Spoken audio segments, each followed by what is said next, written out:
نحمده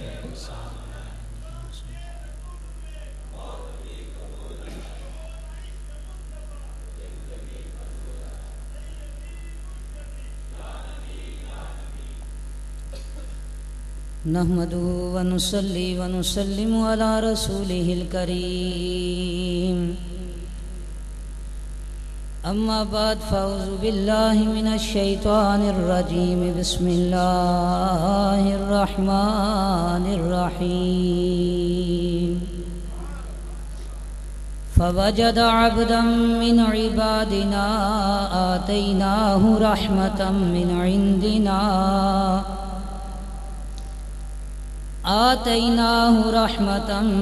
عندنا وعلمناه من لدنا علما إن الله وملائكته يصلون على النبي يا أيها الذين آمنوا صلوا عليه وسلموا تسليما صلاة والسلام عليك يا رسول الله وعلى آلك وصحابك يا حبیب اللہ۔ اے احمد مرسل نور خدا، تیری ذات صفا کا کیا کہنا، پڑھتے ہیں ملائک صلی اللہ، پڑھتے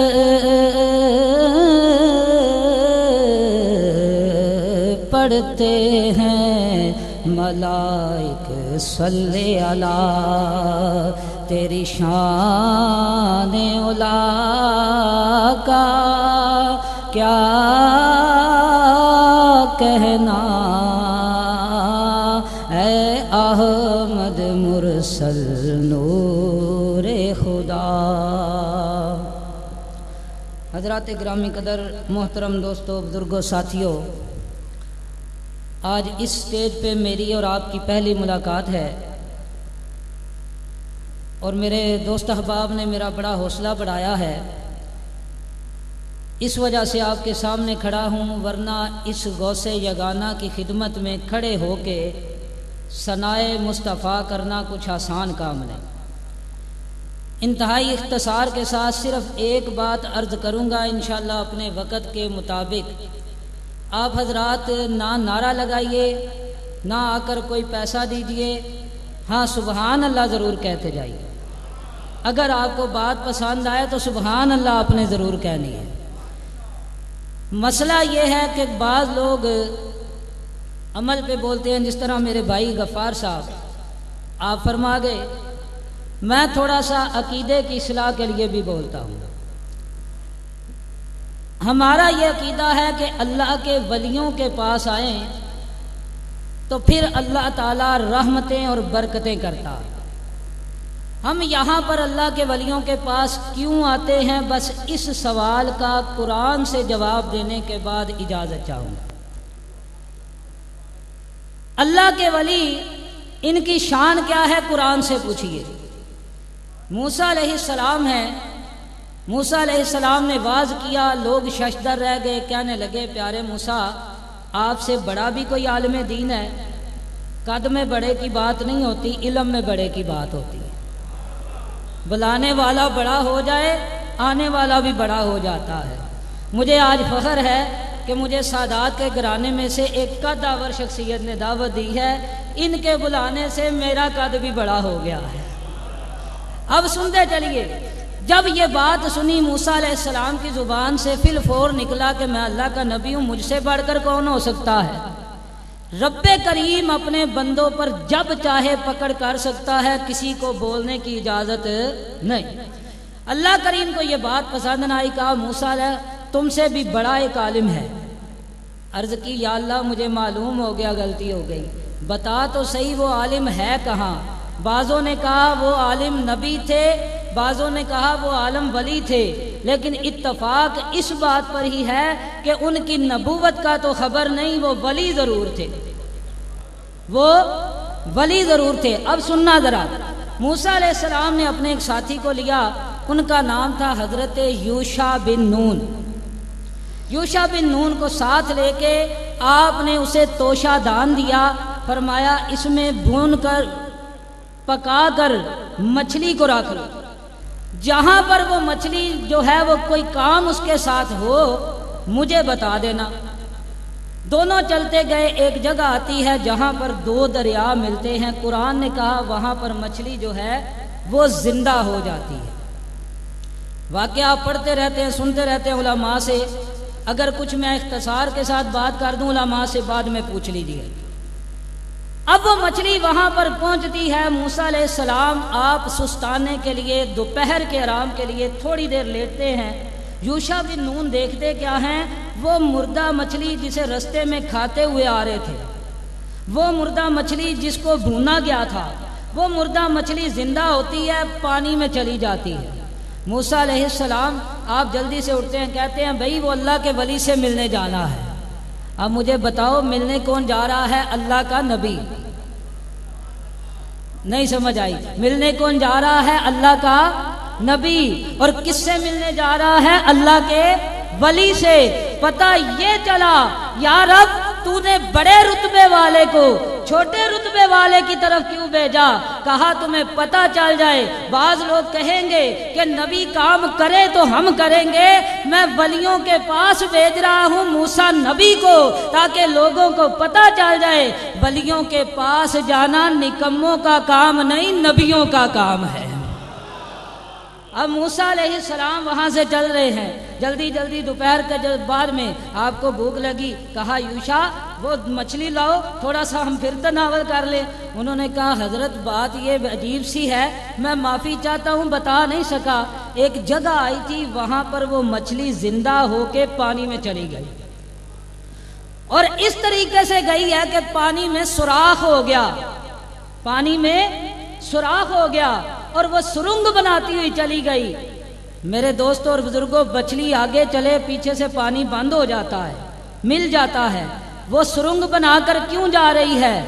بتانا یہ مقصود تھا کہ عام مچھلیاں زندہ رب کے محض فضل سے ہوتی ہیں، وہ اور چال دکھاتی ہیں جو اللہ کے ولی کی جو میں آ جاتی ہے، جب وہ زندہ ہوتی ہے اس کی چالیں بتاتی ہیں کہ یہ اللہ کے ولی کا فیض لے کے جا رہی ہے۔ اور مچھلی تو بتائے کہ میں ولی کی فیض یافتہ ہوں، اور تو ولی کا فیض یافتہ ہو کے پھر تیرا کام علیحدہ نہ ہو تو پھر تو ولی کا فیض یافتہ کیسے ہے؟ سنو اب نکتہ صرف عرض کرتا ہوں، اور بات یہ ہے موسیٰ علیہ السلام جب وہاں پر پہنچتے ہیں، کہا جہاں سے پانی میں سوراخ بنا ہے اس کو ڈھونڈو۔ ڈھونڈا گیا، موسیٰ علیہ السلام وہاں پر پہنچ جاتے ہیں۔ قرآن کہتا ہے فَوَجَدَ عَبْدًا مِّنْ عِبَادِنَا، موسیٰ علیہ السلام نے ہمارے بندوں میں سے ایک بندے کو پا لیا۔ نبی کی ولی کی ملاقات ہو رہی ہے، رب بیان کر رہا ہے تاکہ تمہیں پتہ چل جائے ولیوں کے پاس جانے سے اللہ تعالی رحمتوں سے نوازتا ہے۔ اور اب یہاں پر آخری نکتہ اور آخری بات عرض کرتا چلوں، اللہ کے نبی موسیٰ علیہ السلام کی مچھلی سانس جو لیتے تھے خضر علیہ السلام، ان کے پاس جانے سے زندہ ہو جاتی ہے۔ قرآن نے بتایا مچھلی ہو مردہ، مچھلی ہو مردہ، وہ جائے ولی کے علاقے میں، میں اسے زندہ کر کے دکھاتا ہوں تاکہ پتہ چل جائے لوگوں کو، جب بنی اسرائیل کا یا پچھلی امتوں کا کوئی ولی مردہ مچھلی کو زندہ کر دیتا ہے، تم اگر مردہ دل کو بھی لے کے آؤ گے ولی کامل کے آستانے سے وہ بھی زندہ ہو جائیں گے۔ اللہ تعالیٰ سے دعا ہے جو کچھ سنا سنایا عمل کی توفیق عطا فرمائے، وما علینا الا البلاغ۔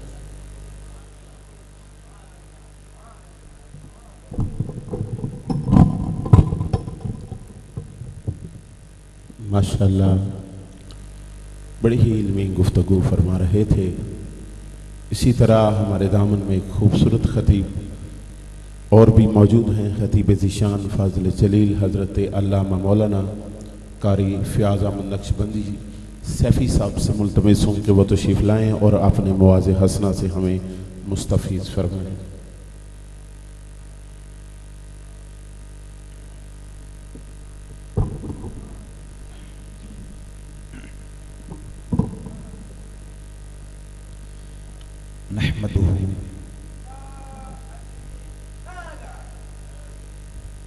ونصلي ونسلم على أشرف الأنبياء والمرسلين حبيبنا وشفينا سيدنا ومولانا محمد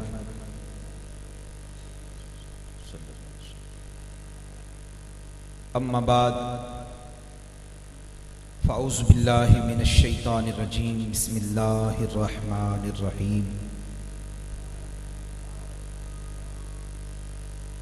واعبد ربك حتى يأتيك اليقين صدق الله مولانا العظيم وصدق رسوله النبي الكريم الأمين رؤوف الرحيم إن الله وملائكته يصلون على النبي يا أيها الذين آمنوا صلوا عليه وسلموا تسلیما۔ اس سے پہلے میں آپ کو ایک حدیث سناتا ہوں، اب آگے آپ کی مرضی ہے کہ آپ نے کیا کرنا ہے اور کیا نہیں کرنا۔ بڑے ادب کے ساتھ گزارش کرتا ہوں کہ جتنے بھی دوست احباب باہر کھڑے ہیں عشق مصطفیٰ کی دولت لے کے آئے ہیں اور اس دولت کو ساتھ لے کے ہی واپس جائیں، اللہ کے گھر میں آ کے بیٹھ جائیں یا جہاں بھی آپ کھڑے ہیں گھوم رہے ہیں، فضول لغویات کو چھوڑ کر چند لمحے کے لیے بیٹھ جائیں، رب تعالیٰ آپ کو اجر عظیم سے نواز دے۔ حضرات گرامی قدر، حدیث کی کتب کے اندر آتا ہے، حدیث کی کتب کے اندر آتا ہے کہ نبی کریم علیہ السلام جب مسجد پاک کے اندر داخل ہوتے، مسجد شریف میں تشریف لے کے جاتے تو حضور علیہ السلام درود پاک پڑھا کرتے۔ کیا پڑھا کرتے تھے؟ تو آپ ماشاءاللہ کہاں بیٹھے ہیں؟ بھائی سب بول کے ذرا بتا دیں، کہاں بیٹھے ہیں؟